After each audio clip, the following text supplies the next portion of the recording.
Чароид яке аз сангҳои ҷолибтарин ва беназир аст. хусусияти хоси ин гавҳар дар он аст ки он танҳо дар Русия, яъне минтақаи Сибир истихроҷ карда мешавад, яъне чароид дар ягон ҷои дигар во намехӯрад. Чароид номи худро аз номи дарёи Чара гирифтааст.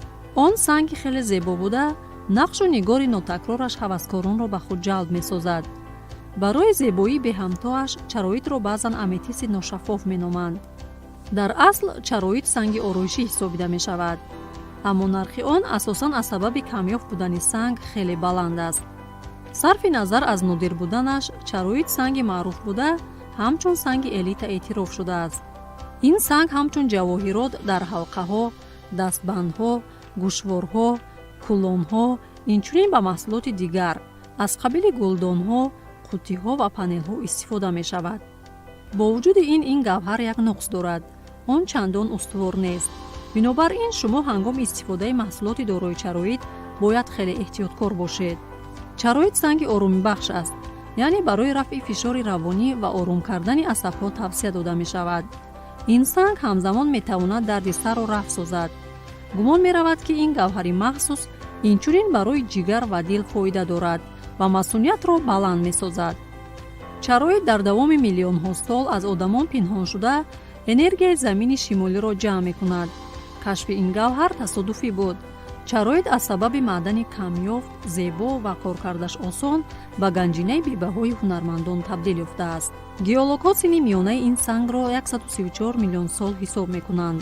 аммо афсӯс, чароид дар дастнависҳои қадим, ривоятҳо ва достонҳо зикр нашудааст. сабабаш танҳо дар он аст ки дар тӯли тамоми асрҳо ин минерал дар қаъри замини Сибир аз чашмони одамон пинҳон буд. дар соли 1948 олими маъруф Дитмар кофтукови геологии массиви Мурунскийро ки дар ҳудуди Якутия воқеъ аст, анҷом дод. дар ин ҷо ҳангоми тафтиш дар ҳавзаи дарёи Лена барои конҳои уран, як геолог блокҳои бунафшро кашф кард ки онҳоро бо як нави сланец иштибоҳ карданд.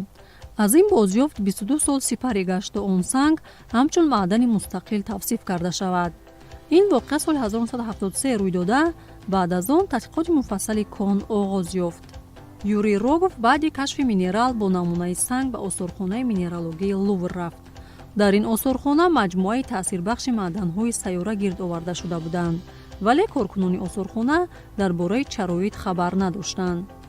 олим пешниҳоди харидани намунаи бозёфти нодирро рад кард. номи расмии чароидро минерологҳо танҳо соли 1977 вақте ки геолог Валентина Рогова бори аввал дар ҳавзаи дарёи Чара маъданро кашф кард, тасдиқ карданд.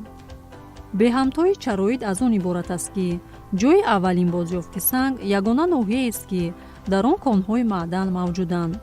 олимон то ҳол дар ягон ҷои сайёра ҳатто осори санги чароидро пайдо карда натавонистанд.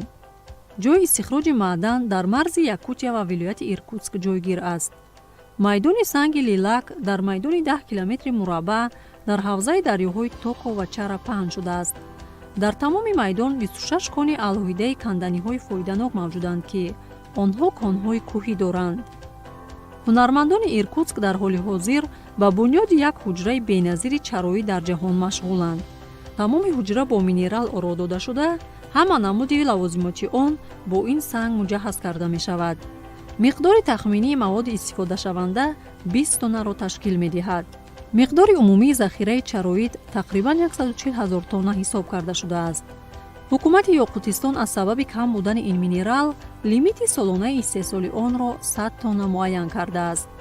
ҷолибияташ дар он аст ки вақте ки ин минерал то 1000 градус гарм карда мешавад, ранги ғайриоддии худро гум намекунад, балки ба кӯракҳои шишагӣ табдил меёбад. баъзе чароидҳо радиоактив буда, аз ин сабаб санг барои саломатӣ хатарнок мешавад. минералогия зиёда аз 100 намуди чароидро тасдиқ кардааст. ҳар яке аз онҳо дар соя, намуна ки бо омехтаҳои дигар маъданҳо ба вуҷуд омадаанд, фарқ мекунанд.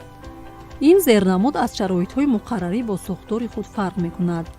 нахҳо дар ин ҳолат бо розетаҳои тарозу ва баргҳо иваз карда мешаванд. шалӣ сатҳи чунин маъдан бо тобишҳои марворид равшан аст.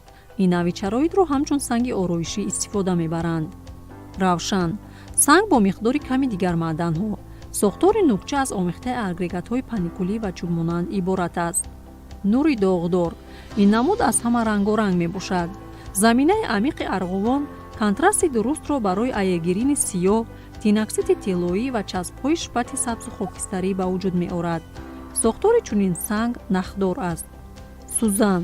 ин намуди чароит бо эгирин ҳамроҳ шуда шаклҳои аҷиби сӯзаншаклро ба вуҷуд меорад. ин ганҷро устуҳо барои ҳунармандӣ истифода мебаранд. санг рангаш якхела, сирпиёз ё арғувони торик аст. минерали доғдор ки метавонад ба 4 навъҳои дигар тақсим карда шавад. ҳар як зернамуд аз рӯи ранг, андозаи доғҳо фарқ мекунанд. сохти маъдан параллел сутуншакл буда аз агрегатҳои калон иборат аст. илова ба фарқияти ранг ва сохтор, минерал ба навъҳо тақсим мешавад. гавҳари ороишӣ барои сохтани ҷавоҳирот истифода мешаванд. минералҳои экстракласс ҳамеша шаффофанд. сохтори дохилӣ дар онҳо ба осонӣ намоён аст. санги ороишӣ барои сохтани дастбандҳо истифода мешавад. ин навъи гавҳар дорои нури дурахшон буда, миқдори ифлосиҳо дар таркиб аз 5% зиёд нест. намунаи чунин минерал норавшан мебошад. навъи дигари санг намунаи равшан надорад. махсусан дурахшон нест ва сояи минерал аз ҳисоби ифлосиҳо ки тақрибан 15% дар таркиби он аст, каме тира мебошад. навъи дигари он барои сохтани плитаҳо ва мозаика истифода мегардад. ҳарчанд ин минерал ба одамон танҳо 40 сол пеш маълум шуд, аммо литотерапия аллакай бо қобилияти шифобахши чароит маълум аст.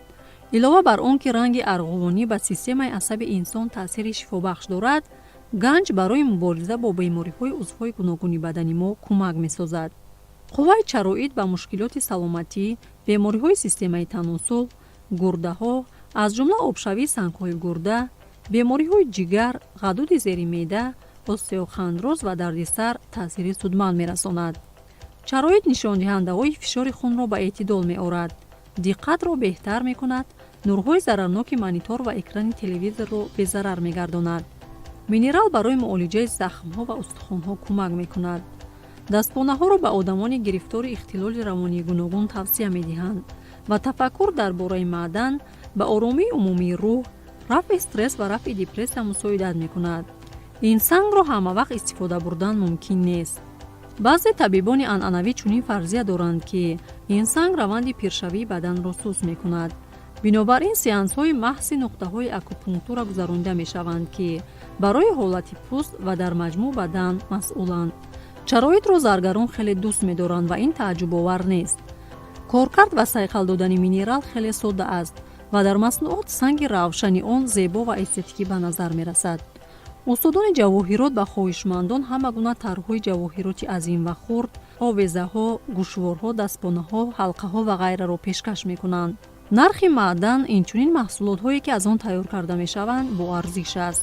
ин ба камёб будан, маҳдудияти истеҳсолот, инчунин зебоии ғайриоддияш вобаста аст. нархи 1 килограмм чароит барои нави пасттарин аз $30 оғоз шуда, барои намунаҳои пурарзиш ва нодиртарин то ба $700 мерасад. маснуоти чароит ки аз ҷониби мағозаҳои заргарӣ пешниҳод карда мешаванд, аз ҷиҳати нарх фарқ мекунанд. гӯшворҳо аз €1700 барои тилло ва €170-380 барои нуқра. аз ҷумла ҷавоҳироти тиллоӣ бо каболчонҳои иловагӣ оро дода шуданд ки аксар вақт тароҳиро бо алмосҳо пур мекунанд. бинобар ин арзиши чунин мӯъҷизаи санъати заргарӣ баланд аст. чароит барои сохтани унсурҳои гуногуни ороишӣ васеъ истифода мешавад. соатҳо, ҳайкалчаҳо, гулдонҳо ва ғайраҳо. чароит як ганҷи ғайриоддӣ бо ягона кон дар сайёра мебошад. ба таври сунъӣ парвариш кардани он ғайриимкон аст. аз ин рӯ дар бозор ҳама навъҳои пластикӣ, сафолӣ ё шишагӣ мавҷуданд ки дар сояҳои мувофиқ ранг карда шудаанд.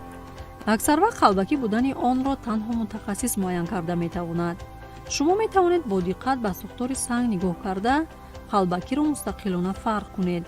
яъне навъи табиии он дорои ифлосиҳои минералҳои дигар ва тарқишҳои хурде мебошанд ки намунаи беназирро ба вуҷуд овардаанд.